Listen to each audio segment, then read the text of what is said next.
우리들이 알고 있는 예수님 어떤 분이신가요? 예수님을 생각하면 우리 마음속에 참 놀라운 기쁨과 웃음이 넘칩니다. 왜냐하면 예수님께서는 항상 우리를 잘 대해 주시고, 예수님께서는 정이 많으시고 따뜻하시고, 또 나뿐만 아니라 모든 사람들을 다 사랑으로 대해 주시는 그분이 예수님이시기 때문이죠. 성경의 어디를 읽어도 예수님께서는 어느 누구에게도 잘해 주셨습니다. 당시 보통 그 유대인, 특별히 유대인 남자들은 아주 많은 편견을 가지고 있었습니다. 자신들이 유대인이다, 자부심이 컸었어요. 그래서 이 사람들은 여자와 어린아이들 아주 낮게 생각을 했습니다. 그리고 그 당시에 다른 사람들이 많이 있죠. 병든 사람들, 가난한 사람들, 외국인들, 그리고 사회에서 지위가 낮은 사람들, 또 누가 있습니까? 아주 비천한 그런 그 직업을 가진 사람들이 있잖아요. 그런 사람들은 사람 취급을 하지 않은 거예요. 예수님께서는 어떻습니까? 예수님께서는 달랐습니다. 예수님께서는 언제나 그런 사람들과 같이 해주셨어요. 그렇기 때문에 예수님께서 얻으셨던 별명이 어떤 별명입니까? 바리새인들과 서기관들, 그 당시에 높은 사람들이 예수님을 일컬어서 세리와 죄인의 친구다. 예수님께서 직접 자신을 그렇게 부르신 것이 아니라 그 말을 옆에 있는 사람들이 예수님을 비아냥거리면서 하는 얘기가 바로 그 세리와 죄인의 친구였습니다.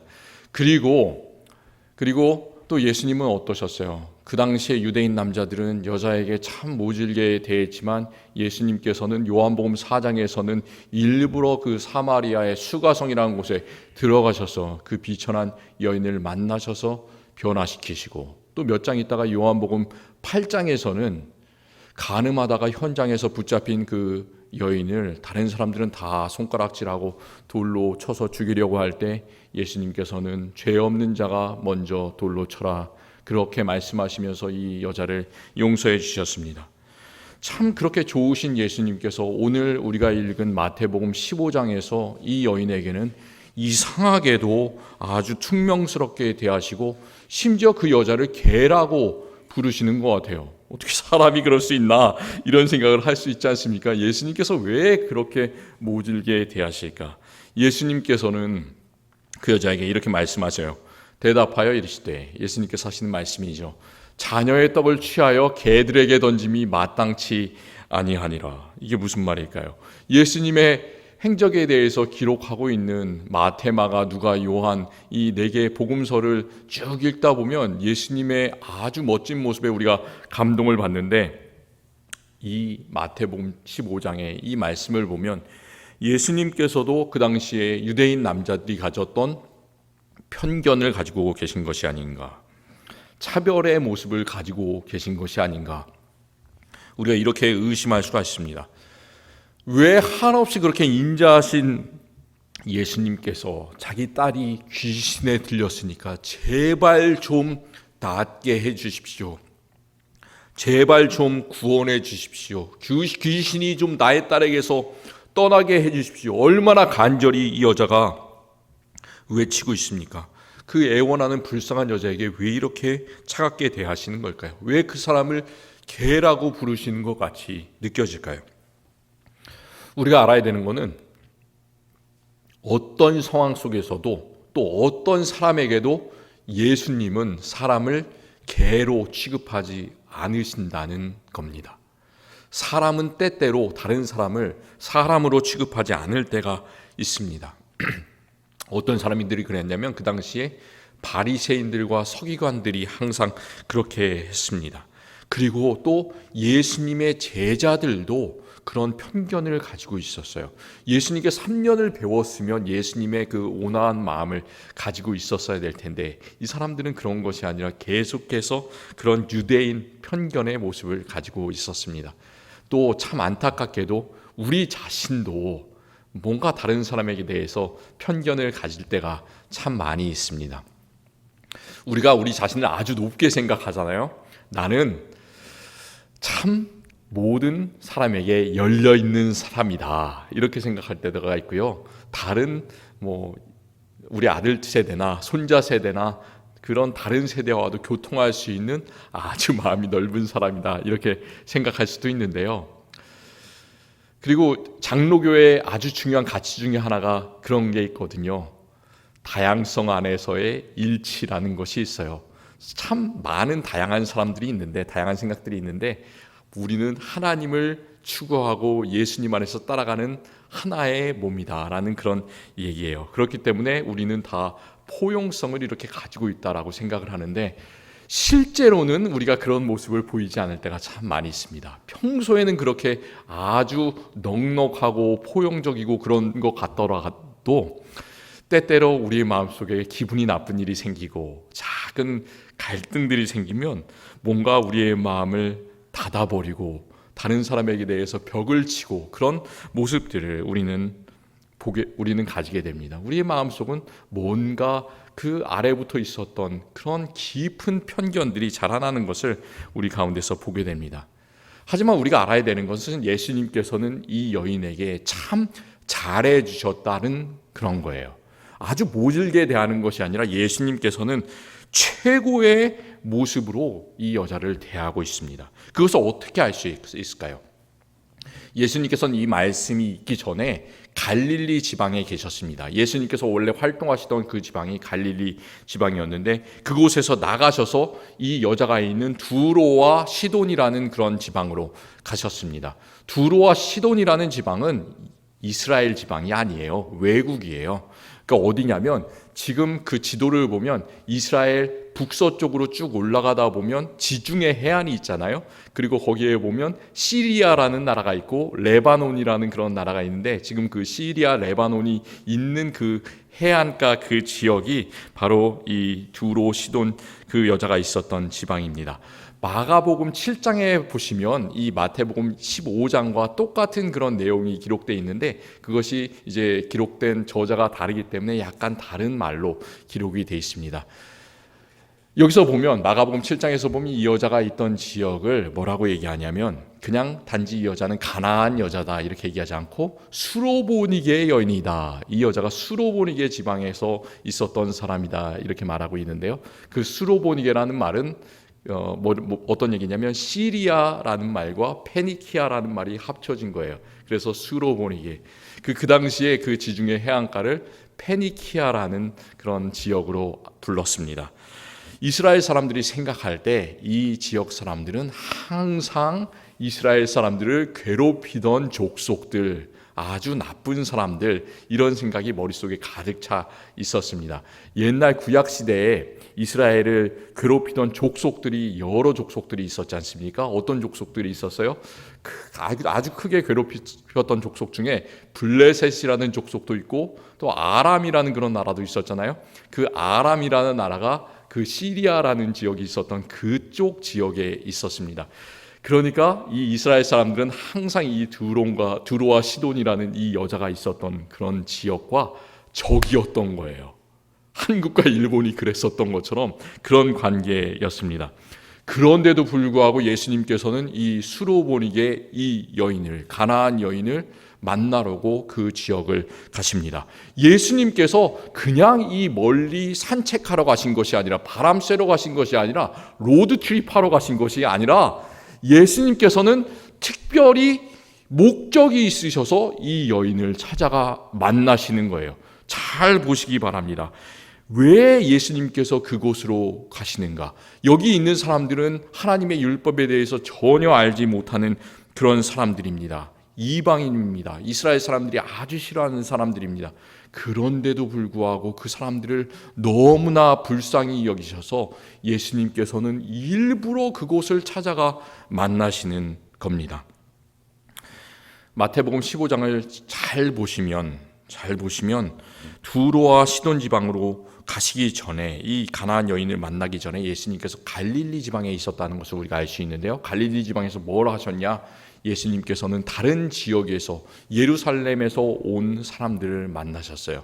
예루살렘에서 어떤 사람들이 왔냐면 바리새인들, 서기관들이 찾아왔습니다. 예수님을 함정에 빠뜨리기 위해서, 논쟁을 하기 위해서 온 거예요. 이 사람들이 와서 예수님께 물어보는 게 어떤 거였냐면, 이런 걸 물어봅니다. 왜 우리들은 밥 먹기 전에 항상 손을 씻는데 당신의 제자들은 손을 씻지 않고 식사를 하면서 장로들의 유전을 어깁니까? 왜 우리 율법에 기록된 전통을 지키지 않습니까? 이렇게 물어보는 거예요. 참 보통 사람 같으면 이 함정에 걸릴 텐데 예수님께서는 그 사람들의 마음을 꿰뚫어 보시는 거죠. 그 사람들은 편견으로 가득 찬 사람이라는 것을 아시는 거예요. 그러면서 하시는 말씀이 이런 놀라운 말씀입니다. 입으로 들어가는 것이 사람을 더럽게 하는 것이 아니라 입에서 나오는 그것이, 마음에서 나오는 그것이 사람을 더럽게 하는 것이니라. 예수님께서는 바리새인 서기관들을 꾸짖으실 뿐만이 아니라 이 말씀으로 우리의 마음을 두들기시고 계심을 아시기를 바랍니다. 예수님께서는 참 우리도 이런 사람이구나라는 것을 알게 해주세요. 예수님께서 갈릴리 지역에서 이런 논쟁을 그 바리새인 서기관들과 하시고 나서 두로와 시돈 지방으로 가셔서 이 여인을 특별히 만나시는 거예요. 그리고 다시 갈릴리 지방으로 돌아가셔서 그 갈릴리 지방에서 원래 하셨던 것처럼 참 많은 그런 병자들을 다시 고치고 계십니다. 예수님께서 이 두로와 시돈 지방에서 만난 사람, 그 지중해 연안에서 만난 사람 몇 명이었을까요? 성경에 기록되기는 많은 사람을 만나신 것이 아니에요. 예수님 주변에는 항상 많은 사람들이 이렇게 몰려들어서 많은 말씀들을 들었지만 이 두로와 시돈 지방에서 만난 사람 오직 한 명입니다. 그 한 명 누구냐면 이 가나안 여인, 그 자기 딸이 귀신에 들려서 제발 좀 낫게 해주십시오 애원하던 그 여인 한 명만 만나셨어요.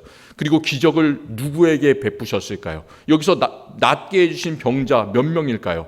오직 한 명의 병자만 낫게 해주셨습니다. 그 나은 사람이 누구냐면 그 애원하던 여자의 딸, 그 딸만 낫게 된 것이죠. 예수님께서는 이렇게 그 한 명을 위해서 먼 길을 가시는 겁니다. 우리가 그 사실을 참 늘 기억하셔야 돼요. 세상에 인구가 몇 명 있다고 합니까? 70억 명이 넘는 사람들이 있다고 하는데 예수님께서는 100명의 양 중에 그 중에 가장 못나서 길을 잊어버리고 절벽으로 가려고 하는 그 잃은 양 한 마리 누굽니까? 그 잃은 양 한 마리가 바로 나를 만나시기 위해서 그 먼 길을 예수님께서는 가시는 거예요. 예수님께서는 그 가장 어려운 십자가의 길을 세상 모든 사람을 위해서 가셨지만 그 중에서도 특별히 나를 위해서 그 길을 가시는 것을 믿으시기를 바랍니다. 그렇기 때문에 우리에게 때때로 힘든 일이 참 많이 찾아오고 내 자신이 해결할 수 없는 일들이 있고 또 때때로는 예수님께서 왜 이렇게 멀리 계신가? 내가 왜 기도해도 예수님께서 들어주시지 않는 것 같은가? 이런 일이 있을 때라도 예수님께서는 나에게 가장 잘 대해주고 계신다라는 사실을 늘 기억하시기를 바랍니다. 예수님은 그런 분이세요. 사도 바울이 선포하는 것처럼 어떻게 얘기를 합니까? 사망이나 생명이나 높음이나 깊음이나 그 어떤 피조물이라도 우리를 우리 주 그리스도 예수 안에 있는 하나님의 사랑에서 끊을 수 없느니라. 아멘. 그런데 사람들은 예수님의 모습과는 다릅니다. 예수님께서는 늘 이렇게 사람들에게 참 잘 대해주시지만 사람은 편견을 가지고 있습니다. 다른 생각들을 가지고 있습니다.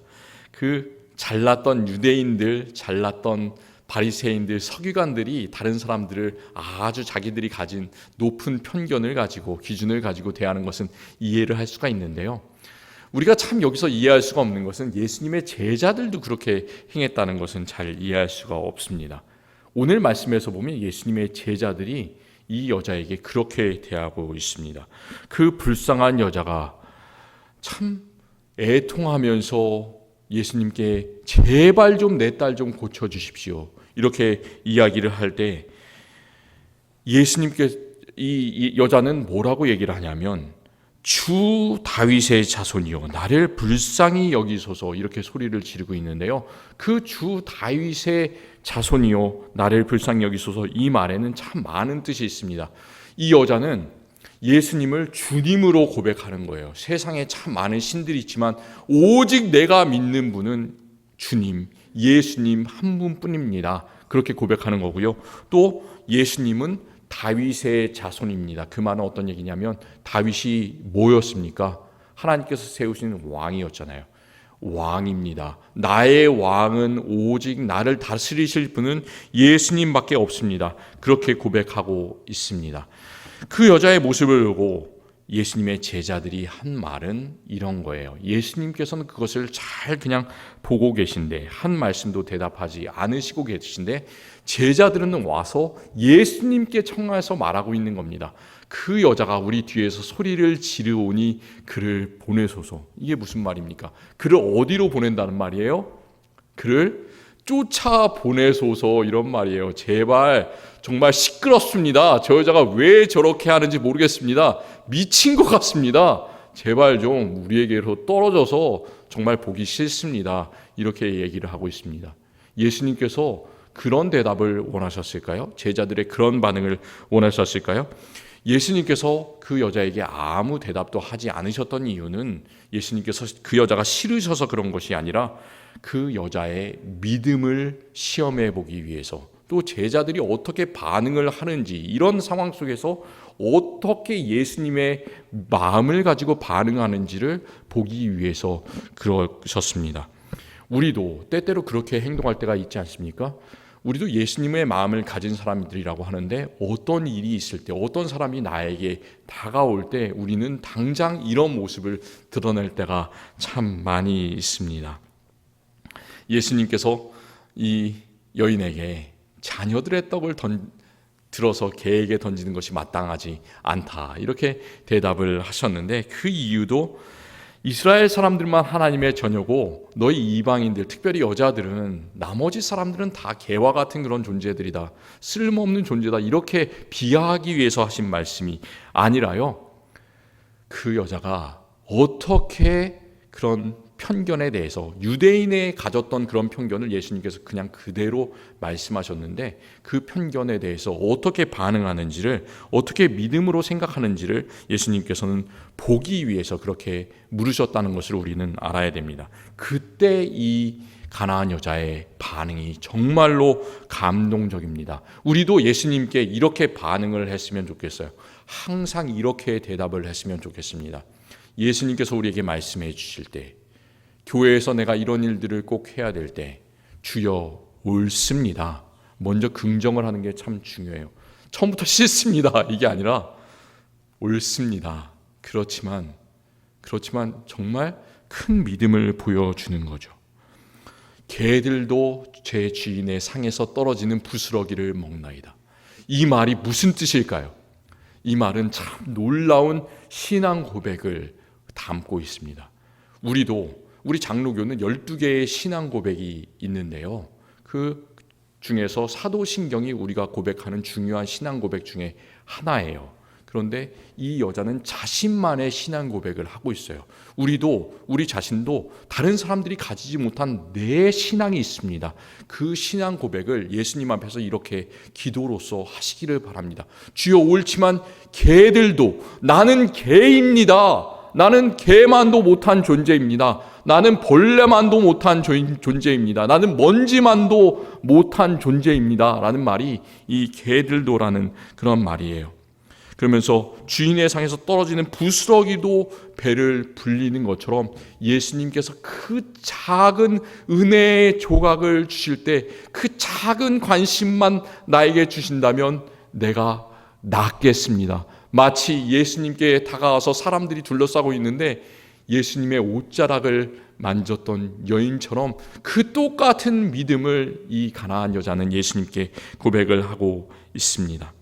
한 번 예수님께서 아무 말 하지 않으셨을 때 이 여자는 두 번 또 나가서 애원을 하고, 이렇게 마지막으로 또 예수님께 애원을 하고 있습니다. 이때 예수님 앞에서 엎드려 절하면서 이야기를 하고 있어요.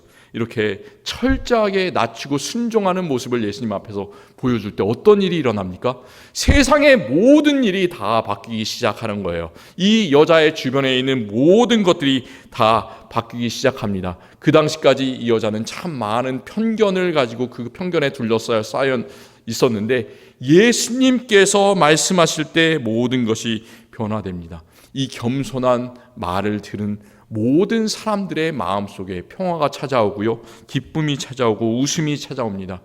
그리고 이 여자의 말을 들은 곳에 갈등이 끼어지고 그 안에 하나 되는 역사들이 일어납니다. 이 여자의 겸손한 반응을 듣고 또 가장 큰 것이 변화되는데요, 우리가 정말로 진정으로 예수님께 기도할 때 무엇이 변화되나요? 우리는 예수님의 마음을 움직일 수 있는 사람이에요. 예수님을 기쁘시게 할 수 있는 사람입니다. 예수님의 마음을 변화시키는 그런 이 믿음을 보여주고 있습니다. 예수님께서는 이렇게 대답하고 있어요. 여자여, 내 믿음이 크도다. 내 소원대로 되리라. 내 믿음이 크도다. 이 말 어떻습니까? 예수님께서 이 말씀하실 때 그때로부터 그의 딸이 나았어요. 예수님께서는 때때로 그 병자들에게 직접 찾아가셔서 그를 만지시고 고치시기도 하셨는데 이 믿음 때문에 마치 백부장의 종이 그냥 나았던 것처럼 예수님께서 그 말을 하시는 바로 그 순간에 보지도 않았지만 이 딸이 낫게 되는 놀라운 역사들이 일어납니다. 예수님께서 제자들과 3년을 함께 하시면서 제자들에게 참 많은 것들을 가르쳐 주시고 보여주시고 그러셨지만 제자들을 너의 믿음이 크도다 이렇게 칭찬하신 적 있습니까? 거의 찾아볼 수가 없습니다. 우리가 지난 주일에 이 말씀을 잠깐 나눴는데요, 예수님께서 물을 통해서 배 위로 걸어오실 때 그 예수님을 맞이하고자 베드로가, 수제 여자였던 베드로가 예수님께로 나아갑니다. 처음에는 물 위로 걸어가는데 금방 그 바람 소리를 듣자마자 무서워서 물 밑으로 빠져 들어갑니다. 예수님께서는 그냥 그를 가만 놔두지 않으시고 곧바로 손을 붙잡아서 그 보트로 같이 인도해 주시는 거예요. 그때 예수님께서 하셨던 말씀이 뭔가요?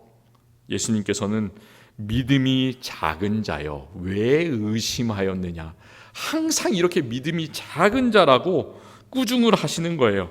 예수님께서는 귀신을 쫓아내시는데 왜 예수님께 보고 들었던 우리들은 귀신을 못 쫓아냅니까? 이렇게 예수님께 와서 제자들이 물었을 때 예수님께서 하신 말씀은 뭘까요? 너희 믿음이 작은 연곤이라, 작은 까닭이니라.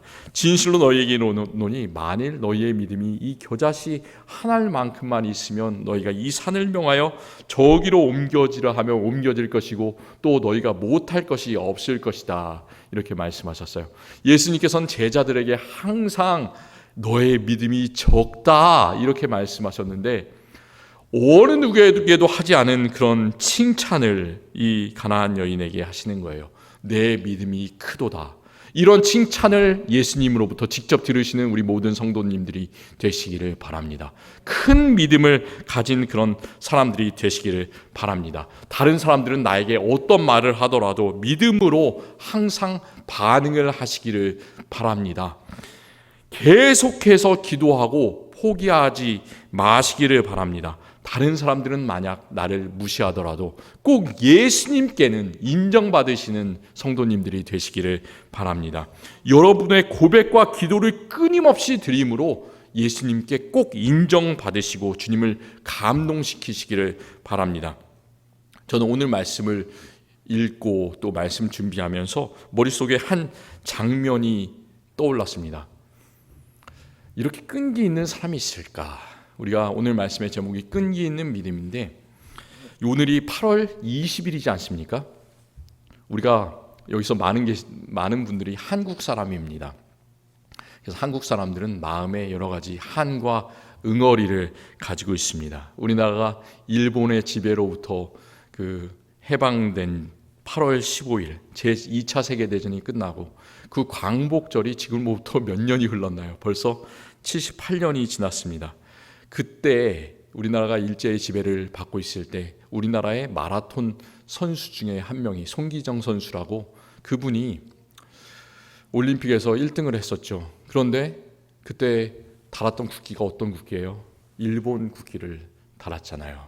그리고 나서 참 고개를 떨어뜨리면서 별로 아주 기쁜 순간인데도 불구하고 고개를 들지 않는 그런 사진이, 그런 모습이 아직도 우리 마음속에 선합니다. 우리도 그런 것을 참 아픔으로 가지고 살아가는 그런 사람들입니다. 오랜 시간이 지나가지고 1992년 그 광복절이랑 비슷한 때 8월 9일 날 이 바르셀로나에서, 스페인에서 올림픽이 열렸습니다. 그때 그 올림픽 마라톤이 열렸는데, 이 마지막 날 마라톤을 하는데 마라톤을 시작하는 시간이 오후 6시 30분에 시작을 했습니다. 좀 이제 너무 더우니까 늦게 시작을 했는데 해가 질 무렵에, 그때에도 그 당시에 그 온도가 섭씨 30도가 넘는 아주 무더운 그런 날씨였습니다. 그리고 이 마라톤 코스가 아주 험난했어요. 보통 마라톤 코스는 이렇게 평평한데 그때 그 스페인 바르셀로나의 마라톤 코스는 계속해서 35km가 넘는 지점에서 쭉 올라가가지고 40km가 될 때 가장 험난한 그 언덕을 선수들이 계속해서 뛰어 올라가야 되는 죽음의 언덕이라고 불리는 몬주익 언덕이라고 아직도 기억이 납니다. 그 언덕을 뛰어 올라가야 됐습니다. 그 마라톤의 마지막 그 순간에 한국 선수 한 명하고 일본 선수 한 명이 마지막 선두 경쟁을 합니다. 막 38km 그 지점부터 이제 그 언덕이 시작되는데요. 화면에 보일 만큼 이렇게 가파르게 올라가는 언덕이었어요. 근데 그 둘이 뒤처지지 않기 위해서 이빨을 진짜 악물고 열심히 뛰어가는데 온 표정이 다 일그러집니다. 그렇게 끈기 있게 올라가는 모습을 보여줍니다. 그리고 나서 길이 점점 좁아지고요. 마지막 40km 코너를 이렇게 틀어서 커브로 틀면서 내리막을 내려가는데, 그 순간에 갑자기 한국 선수가 이제 마지막 힘을 다 짜내면서 스파트를 하는 거죠. 그러면서 계속해서 끊임없이 그 42.19km를 뛰어서 결승선을 통과하는 그런 장면을 저는 아직도 기억을 하고 있습니다. 어떻게 그런 힘이 나올까? 어떻게 끝까지 그렇게 달릴 수 있을까? 그런 순간을 보면서 참 마음의 그런 아픈 장면들을 우리가 잊을 수가 있었습니다. 그 순간이 바로 이 올림픽 마라톤에서 처음으로 한국 선수가 한국 국가를 세계에 울려 퍼지게 한 그런 감동적인 순간이었습니다. 사도 바울이 이렇게 고백을 합니다. 이것은 사도 바울의 고백뿐만이 아니라 우리 자신의 고백이기로 합니다. 표대를 향하여, 목표를 향하여 그리스도 예수 안에서 하나님이 위해서 부르신 부름의 상을 위하여 달려가노라. 우리는 계속해서 그렇게 달려가는 사람입니다.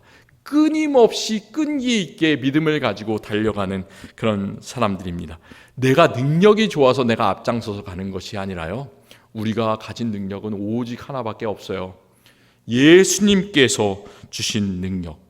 내게 능력 주시는 자 안에서 내가 모든 것을 할 수 있느니라. 사도 바울이 빌립보서 4장에서 고백했던 그 능력을 가지고 우리 안에서 예수 그리스도의 능력이 나타나기를 바라면서 우리는 항상 끊임없이 주님께 매달리는 그런 사람들입니다. 주님께 겸손하게 의지하는 우리들을 가나안 여자에게 예수님께서 말씀하셨던 것처럼 내 믿음이 크도다 칭찬해 주심을 믿습니다. 그 여자의 큰 믿음 때문에 어떤 일이 일어납니까? 그 주변에 있었던 모든 것들이 변화됩니다. 귀신이 쫓겨나고 그의 딸이 온전하게 나은 것처럼 우리의 큰 믿음 때문에 내가 하나님께 더 가까이 나아가고 내 가족들이 하나님께 나아가고 세상에 그런 많은 악들이 벗어지고 치유되는 놀라운 역사들이 우리 때문에 일어나기를 간절히 원합니다. 기도하겠습니다. 하나님 참 감사합니다.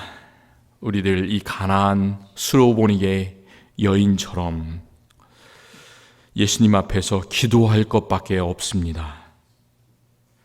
참 내 딸이, 내 자신이 병에 걸렸으니, 귀신에 들렸으니, 세상을 쫓고 있으니 주님 우리를 되돌려 주시고 오직 주님 한 분만 따라가게 해 주십시오. 변화시켜 주십시오. 간절히 기도하는 것밖에 없습니다. 우리 한 번 기도해서 안 될 때 계속해서 주님께 끈기 있게 매달리게 하여 주시옵소서. 그래서 주님께서 원하시는 때에 주님께서 원하시는 방법으로 기도가 응답되며 주님께서 살아계심을 세계 만방에 증거할 수 있는 우리들 되게 하여 주시옵소서. 예수 그리스도의 이름으로 기도합니다. 아멘.